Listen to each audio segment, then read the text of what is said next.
Vou começar então. Bom dia, gente. Na aula de hoje vai ser eu e a Priscila, e a gente vai falar um pouco sobre dois autores, né? O Max Weber e o Marx, né? E eu também um pouquinho sobre Setembro Amarelo, né? Que é uma coisa que a gente está fazendo um cursinho sobre isso.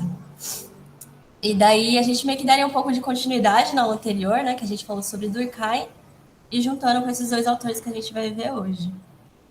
Então, mas antes disso eu queria só dar uma recapitulada um pouco no Durkheim e daí depois começar o Weber mesmo. Então eu vou começar a compartilhar a tela aqui.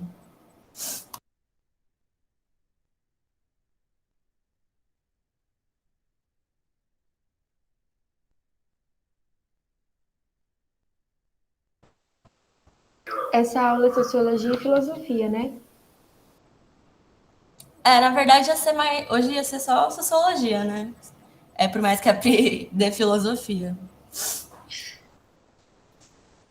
Tá bom, obrigada. Dá pra ver minha tela? Sim, dá. Sim, Tá. Então, acho que a Pri pode me ajudar nos comentários, porque quando eu apresentar não dá pra ver, né? Eu fico aqui no chat, tranquilo. Tá, então, primeiro começando assim, relembrando um pouco as aulas da aula passada, né, de sociologia, porque acho que foi muita coisa.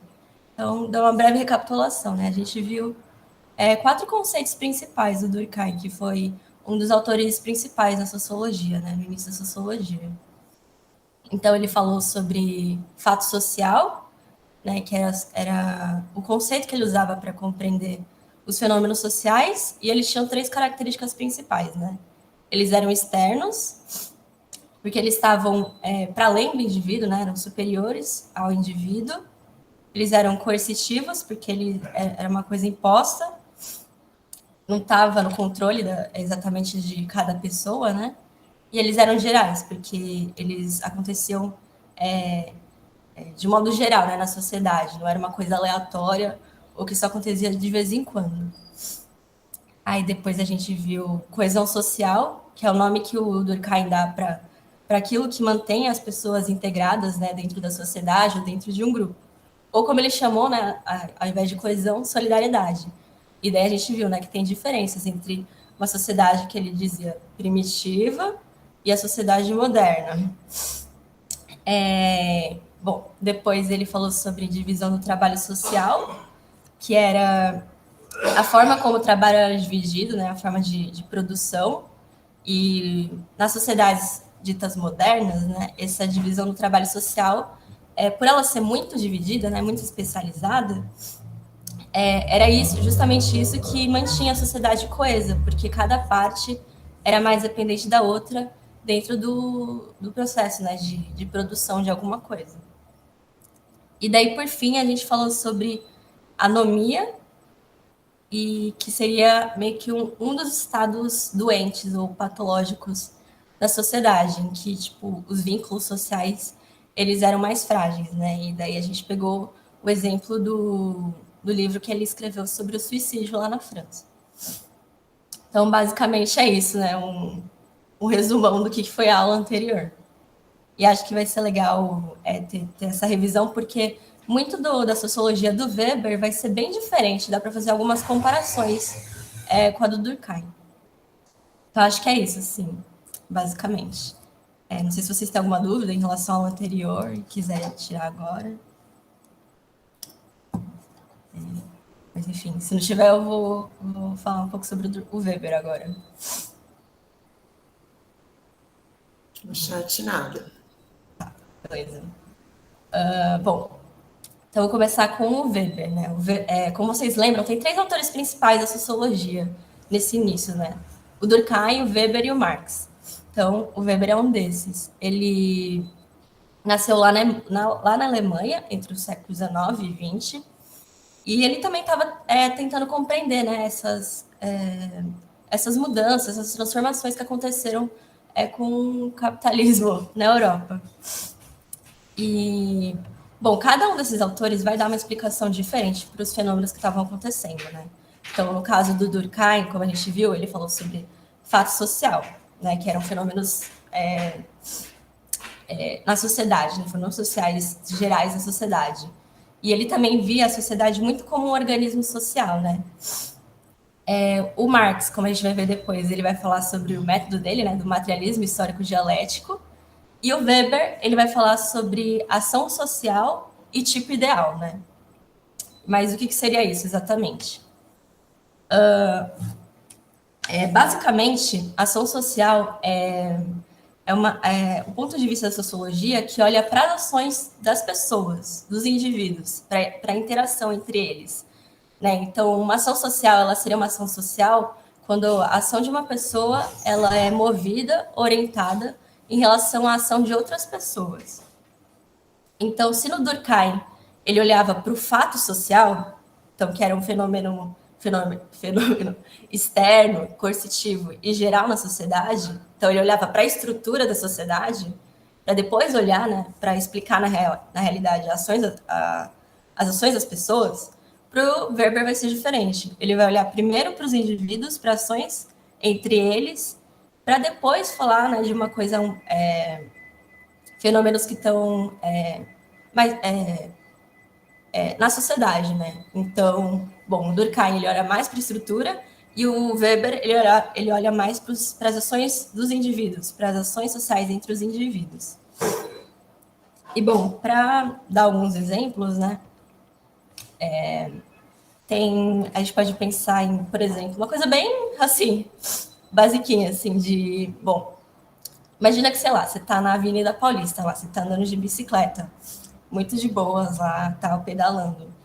E daí, tipo, vem uma outra pessoa, assim, na direção contrária, vocês estão quase se batendo. Só que para você não bater, né, com a outra pessoa, você desvia.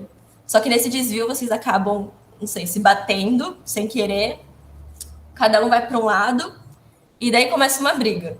Bom, o que o Weber falaria dessa situação? O ato de você tentar desviar, ou então de você começar a brigar, ou então pedir desculpas para as pessoas, seria uma ação social, porque tipo, você está agindo em referência ou em relação com a outra pessoa, né? Agora, por exemplo, se vocês, pelo contrário, batessem sem querer, ou fosse um acidente, isso não exatamente seria uma ação social, porque foi um acidente, né? Um outro exemplo também que o Weber dá é de você abrir um guarda-chuva, né? Então, se, sei lá, você está de novo na Avenida Paulista lá, e daí começa a chover, e quando você abre o guarda-chuva, essa ação em si não seria uma ação social, porque você só abriu por causa da chuva.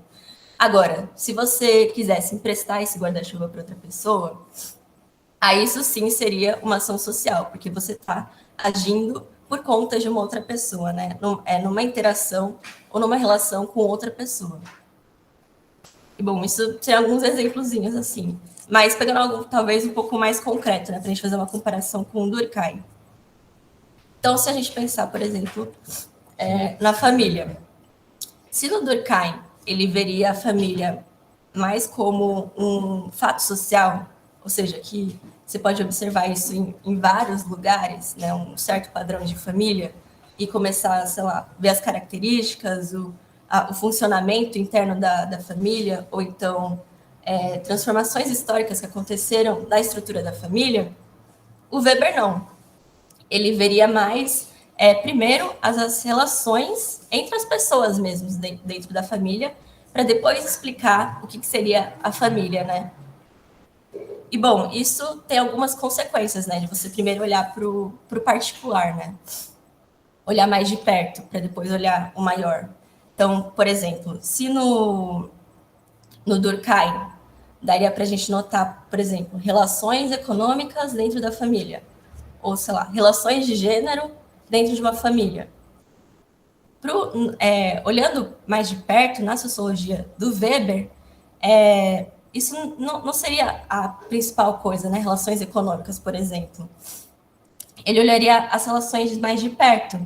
E daí você poderia ver, por exemplo, relações de afeto entre as pessoas de uma família, relações de costumes, então, relações religiosas. Então, ele diria, por exemplo, que existe uma diferença entre você olhar, sei lá, uma família católica e olhar uma família de religião de Umbanda, por exemplo. Né? Então, acho que, assim, apesar de terem pontos de vista diferentes, eu acho que as duas, né, têm pontos importantes, né? Então, no Durkheim, ele vê mais as estruturas, né? Isso tem uma certa relevância quando você olha as coisas um pouco mais gerais, né? Mas também é interessante o ponto de vista do Weber, que ele olha mais de perto, e dá para você ver essas relações que são mais próximas, né? Então, um exemplozinho, assim, das diferenças entre o Durkheim e o Weber. Bom, e levando em consideração que o Weber ele olha para essas relações mais de perto, ele vai se questionar o próprio olhar do sociólogo, porque o próprio sociólogo ele tem um certo viés, né, por conta das suas convicções pessoais e tal. E daí, para evitar isso, para evitar que esse olhar imparcial interfira, né, na análise, ele vai criar o conceito de tipo ideal, que seria como se fosse uma ferramenta ou um modelo teórico para você analisar a sociedade. E daí, como é que funcionaria isso, né? Então, primeiro, o Weber ele olharia para as ações assim sociais das pessoas. Daí, depois, notando uma certa regularidade nessas ações, ele elaboraria um modelo teórico, esse que ele chama de tipo ideal, né? O tipo ideal também é do Weber, né? Isso, do Weber. Ah, tá. Weber. Isso, do Weber. E daí, tipo, esse tipo ideal seria como se fosse a ferramenta, né? Ela não existe, assim, na realidade, literalmente, né? Na verdade, é só um modelo que o sociólogo cria para tentar entender os fenômenos sociais e tal. Então, meio que serviria dessa forma, né? É como se fosse realmente uma ferramenta do sociólogo. Bom, e mais um exemplozinho, né? Então, de como aplicar esse tipo ideal, o Weber ele poderia olhar, por exemplo, a democracia. Então, existiram diversos governos, né, ao longo do tempo. Um que era mais centrado na figura do rei, outros de outro tipo, como, sei lá, na Grécia Antiga, em que você tinha a participação direta das pessoas, né, na política, quer dizer, de certo grupo de pessoas na política. Então, o que o Weber ele faria, né, com todos esses acontecimentos históricos e tal, de diversos regimes políticos? Então, olhando as diversas formas que a democracia teve ao longo do tempo, seja direta ou indireta, seja diferenciando por países, né? Uma coisa é a democracia aqui no Brasil, né? Outra coisa é a democracia, sei lá nos Estados Unidos. Então, a partir dessas observações, né, de como se dá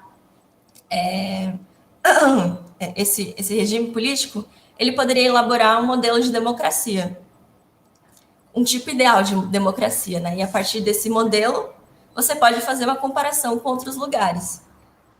E daí uma coisa importante no tipo ideal não é que é um modelo que você quer, que você almeja, não é um modelo perfeito, ou que você quer que a sociedade seja desse jeito. Por ser uma ferramenta do sociólogo, na verdade, serve mais para você fazer análises, né, comparações. Então, do mesmo jeito que você pode fazer um tipo ideal, por exemplo, para a democracia, você pode fazer um tipo ideal de o que é um sistema autoritário. E daí, a partir disso, você pode fazer observações e comparar, né? Bom, sei lá, você está observando lá, não sei, o governo brasileiro. E daí, a partir desse modelo, você pode ver, será que ele se encaixa com o modelo de um governo autoritário? Então, seria desse modo, né, que o tipo ideal serve para você fazer deixa eu beber uma água. As análises na realidade, né? Então, basicamente seria isso. Vocês têm alguma dúvida em relação ao tipo ideal? Não, tranquilo. Beleza. Bom, e daí ele vai aplicar isso na observação do Estado, né? Observando as diversas formas do Estado, né? Seja por contexto, no tempo, enfim. E daí, uma coisa bem interessante é como o Weber ele vê o Estado, né? Como é que ele vê essa ideia de Estado? Aí ele vai dizer o seguinte, que é uma organização social limitada por um certo território que detém o monopólio do uso legítimo da violência física. Ou seja, é uma organização social que ela está delimitada em um território, né, geograficamente, mas também que isso acho que é a coisa mais interessante nessa visão de Estado é que ela detém essa legitimidade, ou seja, essa legalidade, né? Meio que esse direito, assim, de usar da violência física. E daí acho que isso é bem interessante, porque a gente pode pensar em várias coisas, né? Tipo, na nossa própria realidade. De como a violência do Estado, muitas vezes ela pode ser vista como legítima, só por ser o Estado. Só que não quer dizer que ela é legítima, que necessariamente ela vai ser justa ou que ela vai ser moral, né? Então a gente pode pensar, por exemplo, em, sei lá, quando o Estado ele usa da violência para reprimir alguma mobilização social, ou quando o Estado usa da violência policial, né, para não sei, uma favela, por exemplo, e fazer vários atos violentos, né? E acho que essa ideia do Weber é bem interessante, porque ele coloca essa questão da violência física como uma das características do Estado. Basicamente isso, sim, que o Weber diz sobre o Estado, né? Bom, agora partindo para o último ponto, né, da sociologia do Weber, é o que ele diz sobre religião e capitalismo. Bom, como eu disse, né, os sociólogos eles estavam tentando entender o desenvolvimento da sociedade europeia, da industrialização e do próprio capitalismo, e cada um vai ter uma explicação diferente, né? E, bom, o Weber, ele vai dar muita ênfase na questão dos costumes e dos valores.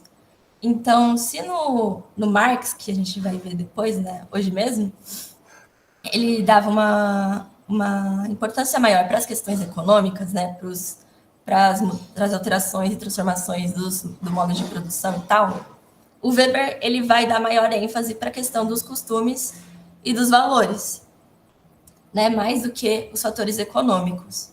E daí, tipo, ele vai dizer que uma das coisas importantes para o desenvolvimento do capitalismo foi a questão religiosa, né? Mas como assim? Então, bom, como vocês sabem, no século XVI, eu não tenho certeza se vocês já tiveram uma aula sobre isso em história, mas enfim, no século XVI teve a Reforma Protestante, né? Que aconteceu com o Martinho Lutero, começou com o Martinho Lutero lá na Europa, e teve uma série de mudanças no que se tinha, né, da religião católica lá na Europa. Então, o que o Weber vai dizer? Ele vai dizer que antes da Reforma Protestante, a religião cristã, ela tinha certos princípios, né? Então, meio que nos seus princípios, a acumulação de riqueza, ela era tida como heresia, né? Não era vista de um jeito tão bom assim. Então, se pregava, né, e se dava importância para você ter desapego, assim, às coisas materiais, mundanas. Então, a riqueza, a acumulação de riqueza, você, não sei, se é uma pessoa muito apegada, assim, ao dinheiro e tal, não era exatamente visto como uma coisa boa. Mas o que vai acontecer depois com a Reforma Protestante? O trabalho, ele vai ser visto como algo importante. Então, você trabalhar é uma coisa virtuosa, né? E daí a pessoa, ela se realizaria, ela estaria sendo uma boa pessoa, né? Se ela realmente trabalhasse, assim, né? O trabalho era visto como algo importante, né? Então, você se realizava quando você era uma pessoa que trabalhava. Então, essa mudança que teve, né, da religião por uma coisa que via a riqueza como uma heresia, para depois o trabalho ser visto como algo virtuoso, é justamente essa mudança que Weber vai dizer que vai propiciar para o surgimento do capitalismo. E, bom, além disso, né, além da reforma protestante como uma ideologia, né, importante, que vai se difundir na Europa, também teve algumas outras coisas, né? Então, vai ter o desenvolvimento da ciência, então a ciência vai ganhar uma importância, né, como aquela que vai guiar o progresso. E, além disso, também teve o que ele chama de burocratização e racionalização. Então, basicamente, as relações sociais elas vão ser muito mais ditadas por essa questão racional, vão ser mais metódicas, mais calculadas. E daí, quando você junta essas três coisas, o protestantismo, que vai dar importância para o trabalho, o desenvolvimento da ciência e do desenvolvimento técnico e a racionalização das relações sociais, porque quando você tem uma maior racionalização, você também produz mais, né? Então, quando as relações sociais elas são muito mais calculadas, muito mais metódicas, você tem uma maior produtividade, essas três coisas o Weber vai dizer que vai propiciar para o desenvolvimento do capitalismo, ou o que ele chama de desencantamento do mundo. Né? Desencantamento no sentido de que você vai ter uma maior racionalização. Né? Não é que a religião vai desaparecer do mundo e por isso o mundo é desencantado. Né? Como vocês viram, houve só uma mudança de perspectiva, né? Do que era a religião católica lá na Europa. Mas essa ideia de desencantamento vem muito dessa ideia de racionalização das relações sociais. E é tudo isso que vai propiciar para o Weber o desenvolvimento do capitalismo. E, como eu disse, vai ser uma perspectiva um pouco diferente em relação aos outros autores, né, como Marx. Então, é isso, basicamente, da sociologia do Weber. Eu coloquei aqui mais um glossário, assim, porque foram vários conceitos durante a aula, mas acho que como a gente está... A agenda vai ter a parte do Marx, eu acho que eu vou passar agora a bola para Priscila. Bom, não sei se vocês têm alguma dúvida em relação ao Weber.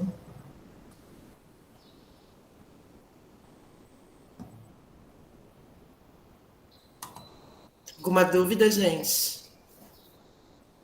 Sem dúvidas, não. Beleza. Pode compartilhar. Bom, turma, eu vou emendar aí, vou pegar esse gancho aí do trabalho, né? Essa questão do trabalho. Esse protestantismo que o Weber aponta, né? Vai muito na direção do trabalho, né? Frases do tipo: o trabalho dignifica o homem, né? Deus ajuda quem cedo madruga. São todas frases que foram construídas em cima dessa ideia que vem do protestantismo de que se você tem um bom trabalho, isso é um sinal de predestinação, né? Que é diferente da visão católica.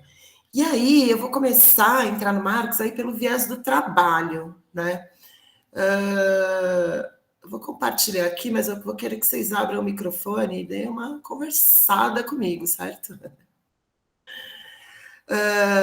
A primeira pergunta, eu tenho uma pergunta para fazer, 3 perguntas para fazer para vocês, para a gente começar aí, né? O que é trabalho, né? O que é trabalho? Se trabalho está na natureza humana, e o que são relações do trabalho ou relações trabalhistas? Não precisa responder as 3 de uma vez, pode responder uma de cada vez, não precisa necessariamente ser na ordem, mas eu queria que vocês falassem, ou usa o chat e tal, para a gente construir uma ideia aí. Diga, Raquel. Trabalho é uma atividade remunerada? Uma atividade remunerada. Boa definição, bem atual. Quem mais?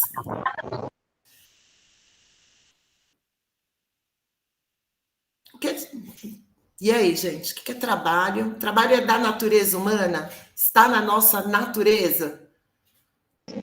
Sim. Sim, boa. Está desde os primórdios. A gente sempre trabalhou, sempre caçou Sempre faço o alimento, Boa! sempre tento achar uma maneira boa de viver. Boa, Raquel, muito bom. E aí, gente? O que mais? Tainá, diga. Eu acho que as relações de trabalho, elas são a forma que como o trabalho é dividido, tipo, como pegando o gancho da Raquel, desde os primórdios, como o trabalho foi dividido, por exemplo, a mulher ficar em casa cuidando da agricultura e o homem sair para caçar. Eu acho que tem a ver com isso. É um tipo de análise. É um tipo de análise, sim. Aí a gente vai falar sobre uma divisão de trabalho. O que mais, gente? Relações trabalhistas é uma coisa que a gente ouve com frequência, né?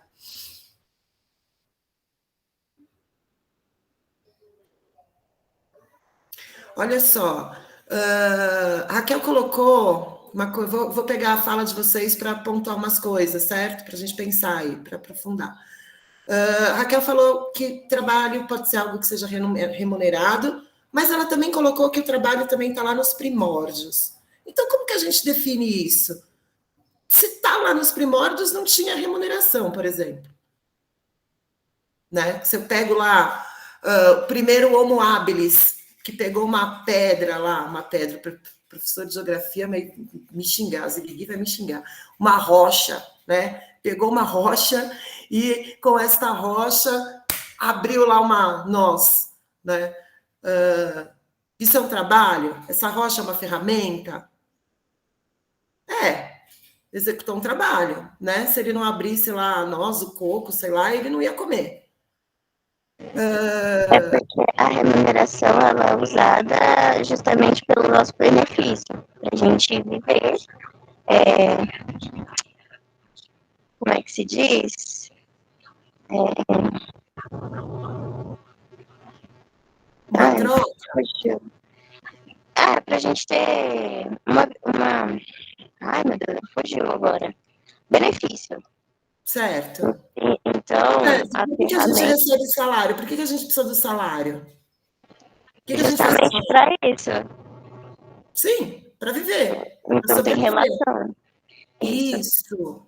Então eu posso dizer que existe uma relação de trabalho atualmente, por exemplo, entre eu fazer o meu trabalho e receber um salário? Posso chamar isso de relação trabalhista? Pode. Posso. Atualmente existe outra forma de sobrevivência que não seja ou sendo dono de uma grande empresa ou vendendo a nossa força de trabalho para receber um salário? A gente consegue produzir nossa vida sem trabalho? Eu acredito que não. Não, exatamente. Então, olha só, tudo isso que a gente está falando aqui é a base de um pensamento do Marx, né? Eu vou fazer uma abordagem com vocês, tanto sociológica quanto filosófica, tá? Olha só.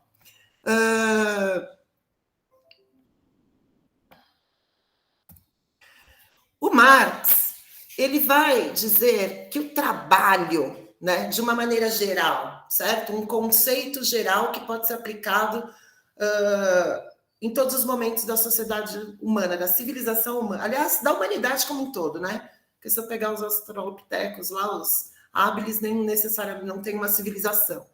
Mas, para o Marx, o trabalho é a praxis humana, né? Ela é a prática, é a ação maior que a gente tem que promove um intercâmbio entre seres humanos e natureza e é uma modificação consciente da natureza para produzir a nossa condição material de existência, certo? O ser humano precisa de um abrigo, o ser humano precisa se alimentar, então ou ele vai caçar ou ele vai desenvolver agricultura e pecuária.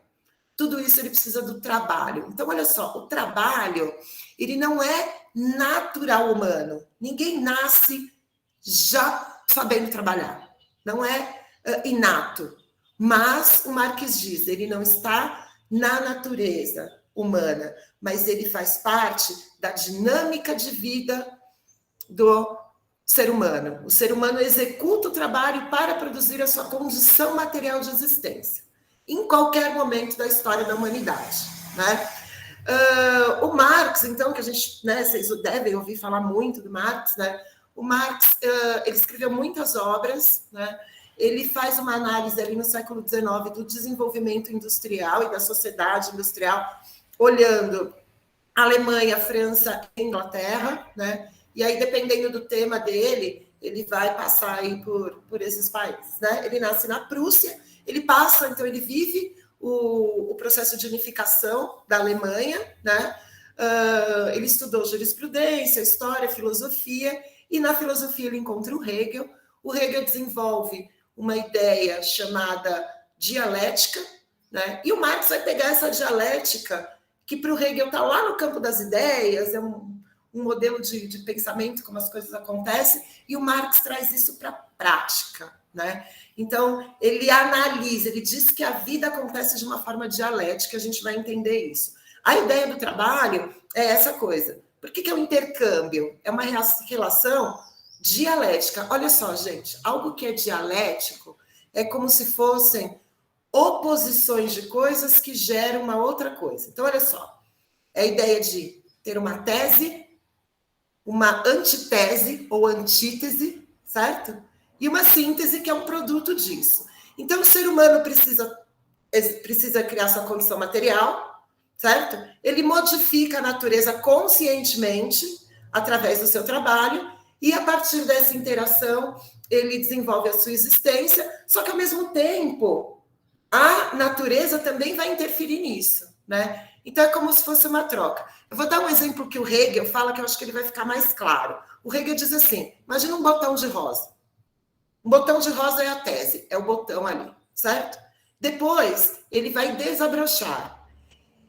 Ele se torna uma flor. Só que ele ainda tem o botão dentro dele, né? E depois ele vai se tornar uma flor, e aí, se tiver frutos, vai gerar frutos, certo? Então, essa ideia, o Marx traz para a dinâmica social, tá? Então, tanto é que dentro da filosofia, e até na sociologia mesmo, se fala que o Marx tem, as ideias marxistas, né? Elas são ideias da praxis, uma filosofia da praxis, porque ela não fica só também pensando no mundo das ideias, fazendo uma crítica. Além disso, o Marx vai propor uma solução, que é a Revolução Socialista, na verdade, a chegada ao comunismo, né? A Revolução Socialista seria uma etapa desse processo, tá? Gente, dúvidas, qualquer coisa, me interrompam, certo? Bom, e aí como é que se dá esse processo, né? Marx vai dizer o seguinte, a sociedade, né, inteira, desde lá da Revolução Neolítica, ela é uma sociedade que se forma em grupos sociais, né? Na verdade, ele vai usar o termo classe social, principalmente para tratar da sociedade do século XIX, né? E aí a gente consegue, inclusive, comparar isso até hoje, tá? E aí vou dar uma dica, gente. Apareceu esse termo classe social em sociologia, é Marx, tá? Não é Weber e não é Durkheim, é Marx. Classe social, lutas de classes e outras coisas que eu vou mostrar aqui para vocês, é Marx. Então, o que é um grupo? O que é uma classe, né? É um grupo de pessoas com uma posição comum frente aos meios de produção. Porque é o seguinte, o que é meio de produção? Pensa na palavra, meio de produção. É tudo aquilo que a gente utiliza para executar o trabalho, certo? Então, por exemplo, aquele homo habilis, né, que eu falei no começo da minha fala, aquela rocha que ele pegou para abrir o coco lá, aquilo ali é um meio de produção, é uma ferramenta. Se eu pensar na agricultura, né, pode ser familiar ou pode ser o latifúndio, a terra é um meio de produção, as sementes são meios de produções, as ferramentas são meios de produções. Se eu pensar numa escola, né, uma escola particular, por exemplo, aliás, de uma maneira geral, se eu pensar na escola, a sala, o prédio, a carteira, a lousa, o projetor, né, o giz, canetão, isso é tudo meio de produzir alguma coisa, certo? Se eu pensar num banco, prédio, maquinário, enfim, certo? Né? Numa fábrica, matéria-prima, recurso energético, isso é tudo meio de produção. Então, o que o Marx diz? Classe social é o grupo que tem uma posição frente aos meios de produção. Olha só, se o trabalho é importante para a manutenção da vida humana, ou seja, para a produção da vida humana, o Marx está olhando para o jeito de produzir, certo? Então, se eu pego, por exemplo, sociedades pré-industrializadas, vamos pegar a Idade Moderna, eu tenho lá o desenvolvimento do mercantilismo, certo? Só que ali eu tenho uma sociedade dividida, não só frente aos meios de produção, mas em relação aos laços sanguíneos também, que o Marx vai colocar uma relação ali. Eu tenho lá a nobreza e eu tenho o terceiro estado, né? Que era composto pela burguesia, pelos servos, enfim, camponeses, e aí vai. O que acontece ali? Naquela sociedade, você tem uma certa transferência de renda, né? Os senhores, a nobreza, eles são esses proprietários do meio de produção e principalmente o rei naquela sociedade. O terceiro estado, ele executa um trabalho, só que ele não fica com tudo, né? Você vai ter uma série de impostos, transferência de produtos, né? Você tem impostos, por exemplo, na idade feudal, no período feudal, que é o imposto de pagar em produto, né? O cara plantou lá 10 quilos de batata, ele dá 7 para o senhor e fica com 3, né? Então, você tem essa transferência. Na sociedade industrializada, você tem uma modificação nessa estrutura. Por quê? Na Revolução Francesa, a burguesia deixa o terceiro estado, aliás, ela deixa esta sociedade e, impulsionada pelo povo, né, porque a força revolucionária veio do povo, tomam o poder e acabam com o absolutismo, né, e com os reis. Só que não é o povo que vai tomar conta. É só a burguesia que ocupa esse estado, né? E aí esse estado vai começar a modificar as coisas ao favor desse grupo que está no poder. É por isso que o Marx diz que o Estado é o balcão de negócios da burguesia, tá? E aí ele vai dizer o seguinte: quando você começa o capitalismo industrial, você continua tendo essa saída de o trabalhador produz a riqueza, mas ele recebe o salário. O mais da riqueza fica para o dono, né? Para o burguês. Então, na sociedade capitalista, o que você tem de classe social para o Marx? Duas. Burguesia, que são os proprietários dos meios de produção, certo? E o trabalhador, que vende a sua força de trabalho, que ele junto com os meios de produção, são as forças produtivas. Mão de obra, que vem assalariada, né? E os meios de produção, certo? Então, você tem uma relação, né, entre essas coisas, só que não é uma relação bilateral, não é uma relação horizontal, ela é uma relação horizontal, hierárquica. Essa classe trabalhadora é chamada nas obras do Marx de proletário, que vem da ideia de prole, filhos, tá? E aí, o que é que você tem? Como é que ocorre a exploração? O Marx vai dizer que isso é a mais-valia, né? A relação entre as classes é uma relação de exploração. Nessa sociedade do capitalismo, principalmente do capitalismo industrial, a ideia do lucro vem em cima da mais-valia. Então, o que acontece? Pensa o seguinte: você trabalha numa fábrica de celular, certo? Você produz, você participa da produção ali de, 300 celulares por dia, certo? Cada celular é vendido a R$1.000. Então, você produz R$300.000 por dia. Só que o seu salário é de R$2.000. Ou seja, você gera muito mais riqueza do que você recebe. E é claro que o burguês, né, o proprietário dos meios de produção, ele tem o custo dele de produção, certo? Só que a riqueza gerada ainda é muito maior. Então, a gente começa a ter a ideia de um acúmulo de riquezas, né, através dessa exploração. Isso chama-se mais-valia. Tem gente que acha, e aliás tem uma pegadinha que sempre cai no vestibular, viu? Tem gente que faz você pensar que hora extra é mais-valia, né? Hora extra é exploração. Não, hora extra faz parte da exploração. A exploração real está nessa diferença do que é produzido e do que é recebido, né? Tanto é que o Marx diz, a classe trabalhadora tudo produz, então a ela tudo pertence. Né? E aí o que você tem? Um processo de, primeiro, alienação, porque aí você tem uma divisão técnica do trabalho, né? O Fordismo e o Taylorismo, né? Aquela divisão de cada um faz uma parte do trabalho, né? E você tem um processo de pauperização, tá?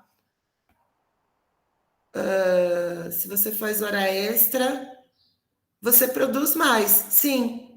Você vai receber referente à sua hora de trabalho, não referente à quantidade de produção. Certo? Ela é mais uma exploração. E isso é pegadinha de vestibular. Fazer vocês pensarem que mais valia a hora extra. Certo? Bom,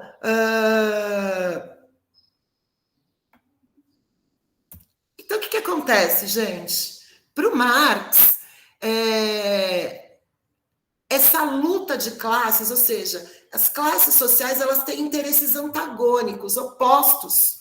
Então, elas disputam o tempo todo. Aí você pega, por exemplo, as relações de trabalho, né? Quando a gente diz que a gente tem lei trabalhista, férias, 13º salário, domingo remunerado, licença médica remunerada, isso são relações do trabalho entre o empregado e o empregador.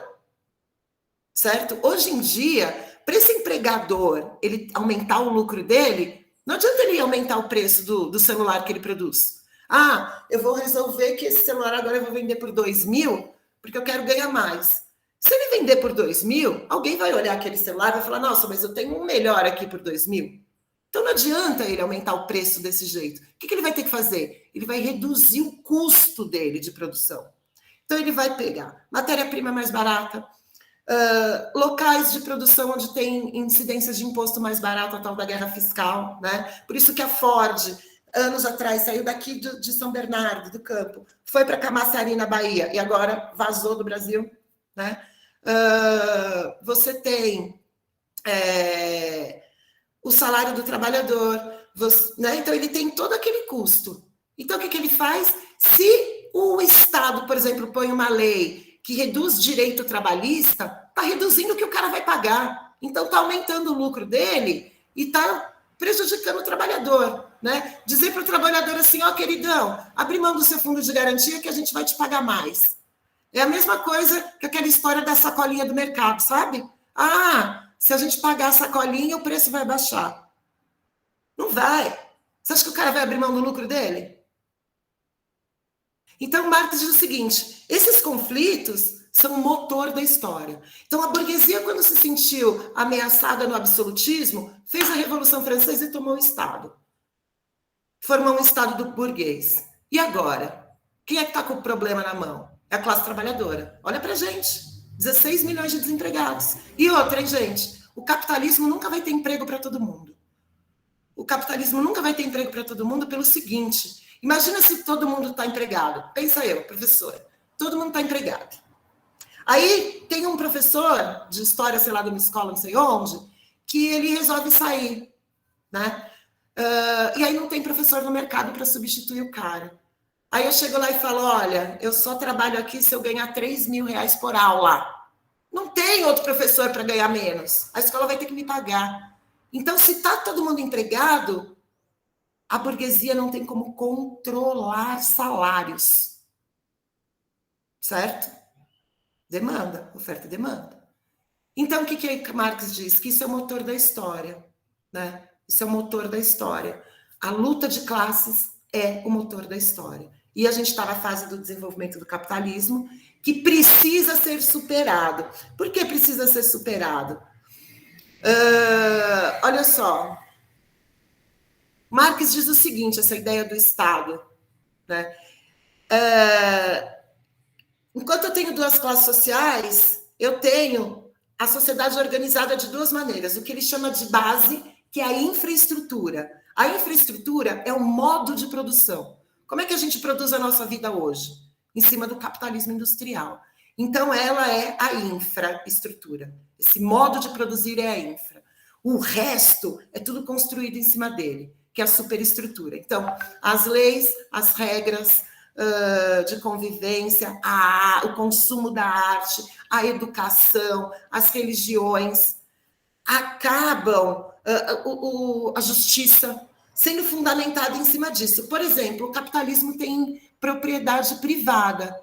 Se tem propriedade privada, eu tenho uma lei na superestrutura que garante a existência dessa propriedade privada. Né? Então, todas as mazelas da sociedade, por exemplo, para Marx, são fruto desse trabalho, dessa mais-valia, desse modo de produção que é o capitalismo. Né? E aí, turma, se vocês lembrarem, na aula, semana passada, vocês tiveram uma aula do professor Tales de História, que ele falou bastante sobre a questão do suicídio na literatura e na filosofia, e ele trouxe o Camus e trouxe o samba do absurdo, vocês lembram? Né? Dos absurdos. Vamos fazer uma comparação aqui rápida, num olhar sociológico do Marx. O Marx escreve sobre o suicídio também. E olha o que ele diz aqui, ó. O suicídio não é de modo algum antinatural, porque os grupos religiosos dizem muito que o tirar a vida é contra a natureza, né? Olha o que o Marx vai dizer. O suicídio não é de modo algum antinatural, pois diariamente somos suas testemunhas. O que é contra a natureza não acontece. Ao contrário, está na natureza de nossa sociedade gerar muitos suicídios. Ao passo que os tártaros, ele faz uma comparação com outro povo, não se suicidam. As sociedades não geram todas, portanto, os mesmos produtos. É o que precisamos ter em mente para trabalharmos na reforma de nossa sociedade e permitir-lhe que se eleve a um patamar mais alto. E aí você fala assim, bom, então Marx está ligando o suicídio só à pobreza? Não. Ele faz no livro que chama Sobre o Suicídio, primeiro, ele escreve esse livro fundamentado, por incrível que pareça, em escritos de memórias de um agente policial da França no século XIX, que investigava suicídios. E aí ele diz o seguinte, eu tenho nas duas classes, e todas elas motivadas pelo capitalismo. Por exemplo, nas camadas mais populares, desemprego, fome, frio, falta de acesso à saúde, educação, tudo isso pode gerar questões individuais que podem levar ao suicídio. Né? Se eu pego, por exemplo, claro que ele olhou ali a sociedade do 19, mas na estrutura social de classes abastadas, eu também vou encontrar outras coisas que não necessariamente a fome ou o desemprego, mas violências domésticas, as mulheres que eram obrigadas a casar com quem não queriam, né? A falta de direitos, o patriarcado, o machismo, a própria estrutura do trabalho. Né? Então, o Marx diz que a classificação das diferentes causas de suicídio deveria ser a classificação dos próprios defeitos da nossa sociedade. Então, ele está pegando o suicídio numa análise sociológica. E aí ele diz, descobri que sem uma reforma total da ordem social de nosso tempo, todas as tentativas de mudança seriam inúteis. Gente, reforma total. Ele está falando de revolução. Né? Ou seja, é a concepção materialista da história. A história é feita em etapas, movimentadas por essa luta de classes, né? E agora, cabe a nós, trabalhadores, termos consciência da classe trabalhadora, termos consciência dessa mais-valia, dessa desigualdade, termos consciência de que esse Estado é um Estado burguês e capitalista e, portanto, ele tem que ser superado. Por quê? Pelos trabalhadores na Revolução Socialista para tomar o Estado e depois chegar aí ao comunismo numa sociedade sem classes e sem propriedade privada. Porque a propriedade privada, gente, lembra do comecinho? Burguesia é proprietária dos meios de produção. Então, quando a gente está falando de propriedade, a gente está falando só da sua casa. Ah, quer dizer que no comunismo eu vou sair para trabalhar e alguém vai tomar minha casa? Não. Não. Né?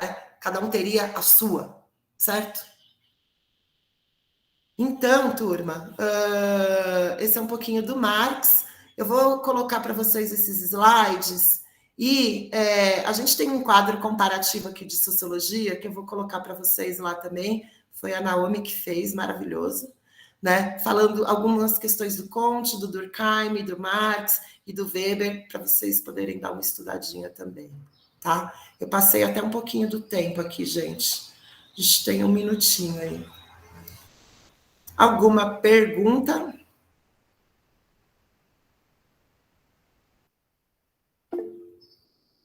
Ok. Turma, tem um grupo de WhatsApp lá de dúvidas, chamem a gente vai disponibilizar o material e vem para a aula complementar durante a semana aí, terça-feira, que a gente bate mais um papo sobre isso, certo? Então, turma, um beijo grande para vocês.